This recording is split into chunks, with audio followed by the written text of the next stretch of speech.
Baby, मैं ये सुनी हूँ कि तुम्हारी शादी होने वाली है। ये बात सच है? हाँ सच है। क्यों, क्या हुआ?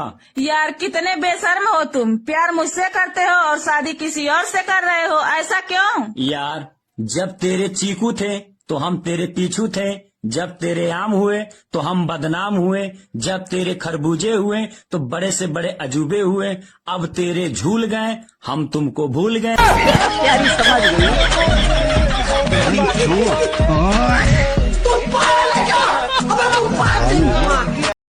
एक्सक्यूज मी मैडम, आप बहुत परेशान लग रही हो, कोई बात है क्या? हाँ सही कहा है आपने। हाँ लेकिन बात क्या है जो आप इतना परेशान हो? परेशान तो रहना पड़ेगा क्योंकि मैंने बहुत लड़कों से प्यार करके देख ली हूँ, लेकिन कोई लड़का सच्चा नहीं मिला। मैडम अगर सच्चा लड़का चाहिए आँख खोलो, टांग नहीं। एक चूहा चावल से भरे मटके में कूद गया। अंदर इतना सारा खाना देखकर वो बहुत खुश हो गया। उसे लगा जैसे उसे स्वर्ग मिल गया हो। जब मन करता खाना खाता, थकता तो वहीं सो जाता। लेकिन हर दिन चावल कम होते गए और वो मटके में और नीचे धंसता गया। धीरे धीरे मटके का मुंह से दूर होता गया। जब चावल लगभग खत्म हो गए तब उसे एहसास हुआ कि मटके की दीवारें बहुत चिकनी हैं। अब वो चाहकर भी मटके से बाहर नहीं कूद सकता और आखिरकार वो चूहा उसी मटके में भूख से मर गया। इसी तरीके से आदमी के जीवन में भी डाउनफॉल का सबसे बड़ा कारण यही होता है। जब वो कंफर्ट जोन में आ जाता है तो वो मेहनत करना छोड़ देता है, और एक बार उसने मेहनत करना छोड़ दिया तो वो वापस उस लेवल की मेहनत कभी नहीं कर सकता। अगर हमेशा पीक पर रहना है तो मेहनत जारी रखो। सुनो जी, आज मेरी बहन आ रही है। रात में वो मेरे पास सोएगी, आप कहीं और सो जाना। अबे यार एक बात बता, जब तेरे पापा आते हैं तब तो उन्हें मेरे पास सुलाती है, जब तेरा भाई आता है तब तो उसे मेरे पास सुला देती है, और जब बहन आ रही है तो उसको अपने पास सुला रही है। ये बड़ी गलत बात है यार तेरी। हैं 10-15 दिन के लिए आ रही है, एक आध दिन तो सुला दियो। यार चाहत, एक बात बता, ये बच्चे कैसे होते हैं? बच्चे यार, एक परी आती है और बच्चे छोड़ के चली जाती है। यार वो घपाघप वाला सिस्टम खत्म हो गया क्या? प्यारी समझ गई।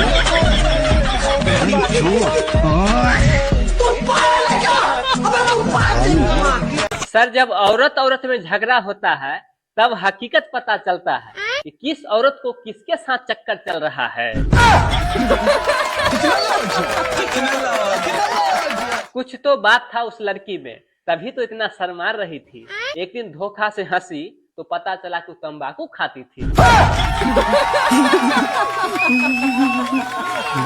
अजय सर, आप कितना ही बड़े स्टार क्यों ना हो, कितना ही पढ़े लिखे क्यों ना हो, एक बार अगर काजल मैम बोल दी कि आप नहीं समझिएगा, मतलब आप नहीं समझिएगा, क्योंकि बीवी का जलवा ही कुछ ऐसा होता है।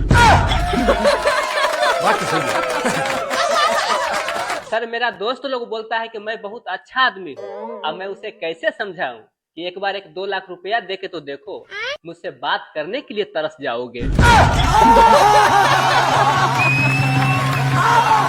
कपिल सर, ये गांव वाले लोग भी बड़ा अजीब होते हैं। जहां डायरेक्ट थप्पड़ नहीं मार सकते हैं वहां ताना मार के काम चला लेते हैं। सर जब बीबी से लोग इतना ही परेशान रहते हैं तो फिर ये शादी के सालगिरह क्यों इतना धूमधाम से मनाते हैं? तंग आ गया हूं मैं इस दिखावे से। गोविंदा सर, हर दिन मैं अपना नहीं अपने बीबी का राशि फल देखता हूँ, बस उसी से अंदाजा लगा लेता हूँ कि मेरा आज का दिन कैसे गुजरेगा। जब शादी सरकारी नौकरी वाला ही लड़का से करना था तो मुझे पगली पहले ही बता देती तो मैं प्यार नहीं तैयारी करता। क्या सोच है रे तेरी, मानना पड़ेगा। सर जब घर में चोरी होता है तो पड़ोसी को भी पता नहीं चलता है, वही अगर घर में किसी लड़की को ले आइए तो पूरा मोहल्ला को पता लग जाता है। शिल्पा मैम, लड़कियों की स्माइल से मैं हमेशा कंफ्यूज रहता हूँ। मैं ये सोच के कंफ्यूज रहता हूँ कि वो मुझे हंस के देख रही है कि मुझे देखकर हंस रही है। हर सफल आदमी के पीछे एक महिला का हाथ होता है। बिल्कुल सही था ये उस दौर में। अब जमाना बदल गया है, अब महिला हाथ ही सफल आदमी को देती है। यार शिव, आज एक शायरी हो जाए। ठीक है, जैसी तेरी मर्जी, अभी सुना देता हूँ। क्यों चलाती है तीर जब धार तलवार में है? वाह वाह वाह वाह। क्यों चलाती है तीर जब धार तलवार में है? क्यों दिखाती हो दोनों फुटबॉल जब माल सलवार में है? एक शादीशुदा लड़की अपनी माँ के पास आई और बोली, अब मैं अपने पति को 1 मिनट बर्दाश्त नहीं कर सकती। मेरा दिल तो करता है कि उसे मैं मार दूं, लेकिन कानून का सोचकर रुक जाती हूँ। माँ बड़े आराम से कहती है, अरे कोई बड़ा मसला नहीं है, मैं तुम्हें एक जहर देती हूँ। ये जहर धीरे धीरे उसकी बॉडी में काम करेगा। थोड़ा थोड़ा जहर उसके खाने में मिलाकर उसे देती रहना।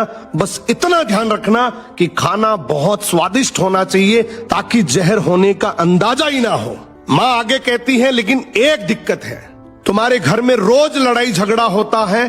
पूरे खानदान को, रिश्तेदारों को, पड़ोसियों को, दोस्तों को, सबको पता है कि तुम दोनों की आपस में बनती नहीं। तो शक तो तुम पर ही जाएगा। तो तुम्हें एक काम करना है, जब तक जहर अपना असर दिखा रहा है तब तक तुम घर का माहौल बदल देना। उसके साथ प्यार मोहब्बत से रहना, उसकी बात मानना, उसे खुश रखना, उसे इज्जत देना। तो लड़की कहती है, ठीक है, कुछ ही महीनों की तो बात है, मैं ऐसा कर लूंगी। और वो जहर की पुड़िया अपनी माँ से लेकर अपने ससुराल आ जाती है। 1 महीना भी नहीं गुजरता और वो दोबारा अपनी माँ के पास आती है और कहती है कि माँ, जो जहर आपने मुझे दिया था, क्या उसका कोई तोड़ है? तो माँ पूछती है, क्यों, क्या हो गया? लड़की कहती है, मैंने नियम से कुछ दिन जहर उसके खाने में मिलाकर उसको दिया, लेकिन वो तो बिल्कुल बदल गया। मुझे बहुत प्यार और इज्जत देने लग गया, मेरा ख्याल रखता है, मेरी बात मानता है, मुझे खुश रखता है। अब मुझे शर्मिंदगी महसूस हो रही है कि मैं ये क्या करने लगी थी। अब लेकिन मैं कुछ दिन तो जहर उसको दे चुकी हूँ, अब क्या करूं, अब क्या होगा? माँ मुस्कुराकर कहती है, बेटा कुछ नहीं होगा। लड़की को बड़ा आश्चर्य होता है। वो पूछती है, क्यों, ऐसा क्यों कह रही हो? लड़की की माँ कहती है, क्योंकि उस पुड़िया में जहर था ही नहीं, उसमें तो हाजमे का चूर्ण था। जहर उसकी जिंदगी में था, तुम्हारे रवैये में। तुमने अपना रवैया बदल लिया तो बस सब ठीक हो गया। माँ अगर चाहे तो बेटी का शादीशुदा जीवन स्वर्ग बना सकती है।